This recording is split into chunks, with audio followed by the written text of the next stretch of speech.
Welcome back, everyone. It's your host, GT, and today we have a very special episode to inaugurate the Monday Monologues podcast. I've been meaning to start this project for a while, but I couldn't find the right way to start. And the idea of the show is just to monologue about what's on my mind. Think of it as a free form discussion. If you have anything you want to add or you want me to talk about in the future episode, feel free to leave it in the comments below and maybe you'll see it on the next one. Alright, so today's episode, young men. More importantly, the infantile disorder that young men suffer from as a consequence of right-wing propaganda. What does it mean to be a man? What does it mean to be a good man? Are there any good men? And how do you know if you're good? How do you become a good man? Questions every young man with an ounce of critical thinking has asked himself. Something I asked myself a long time ago. And in the time that I've been alive, here's what I've figured out. Good men are rare and hard to come by. Losers, imbeciles, grifters are hard to avoid. So if you're a young dude and you're looking around and you don't really get it, everyone's putting these weird expectations on you and you're just feeling kind of lost, here are my 4 basic tips to become a good man. If you follow these 4 basic steps, I guarantee you'll become someone that you're proud of. Number 1, take care of yourself. Work out, go to the gym, lift weights. If you're too obese to do things like that, or like running on a treadmill, start with walks around your neighborhood. But you gotta start. And secondly, more importantly, I would say you gotta eat right, shower, shave, and please wear deodorant or cologne, especially if you think you don't need it. You're exactly the type of guy that needs it. And that's the basics, right? That's number 1, super basic, what you need to start with. And you'll notice that as we go on with these 4 basic tips, you'll see that they kind of go in order, and it's best for you if you can master the first one or the previous one before you can tackle or get started on the next one. And you'll see that as we go along. And the second one might trigger some snowflakes in the audience, but it's very important. Number 2 is go to therapy. And I don't say this lightly, but the same way I would never tell someone, oh, just go to therapy, bro. Don't even worry about the gym. The gym is for soft dudes. I would never tell someone to just go to the gym and not even think about therapy. The truth is most of us have some things we got to deal with. And if you just go through your life living it unexamined, you will be miserable. You'll be fucking miserable. You'll forge your own misery and make hell for everybody around you. Now, whatever trauma or issues you might have, otherwise they might prevent you from being the best father, the best husband, brother, teacher, student that you can be or that you want to be.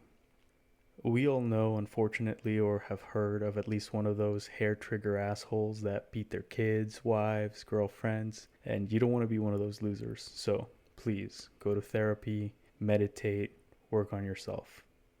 Number 2, still basic, but a little bit more in higher intensity. All right, so 1 and 2, mental health, physical health, pretty basic. Now 3 and 4 are more about how you approach life after you take care of those first 2 things. And number 3 is never stop being curious. And you'll see why this is important later. The first part is practice media literacy, which means look at who's presenting information to you, what their background is, and how they're framing this information. Ask yourself, do they have anything to gain from me believing this? Or are they informing me for my benefit? So many people get grifted by losers, propagandists, simply because they take whatever these idiots say at face value. Don't do that. Don't be tricked. Nobody wants to be your stupid fucking uncle at Thanksgiving dinner that doesn't know that the earth is a globe. All right? You don't want to be that guy. And you think it's never going to be you. But it could be. So you have to practice media literacy. And practice general literacy too.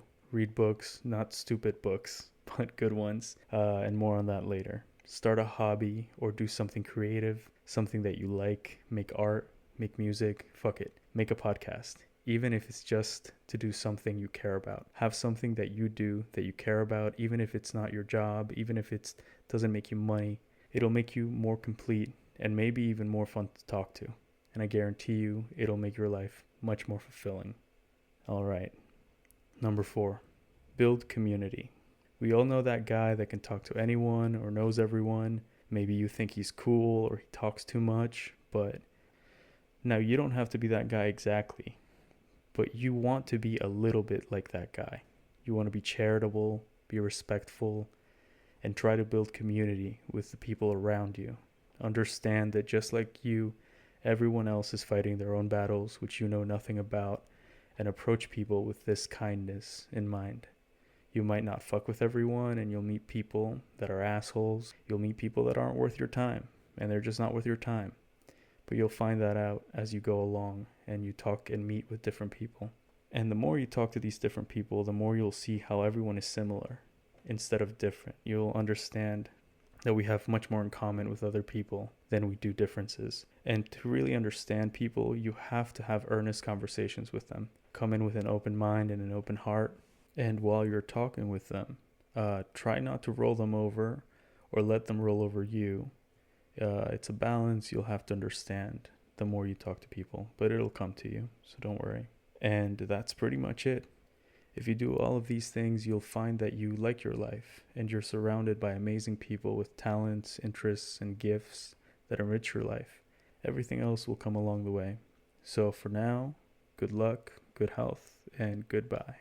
All right, also, thank you. That has been the first episode of Monday Monologues. I hope you tune in next week for another episode. And if you have any topic or specific questions you want me to talk about in a future episode, leave it in the comments below and you might see it in the next one or the one after that. All right, till next time. Adios.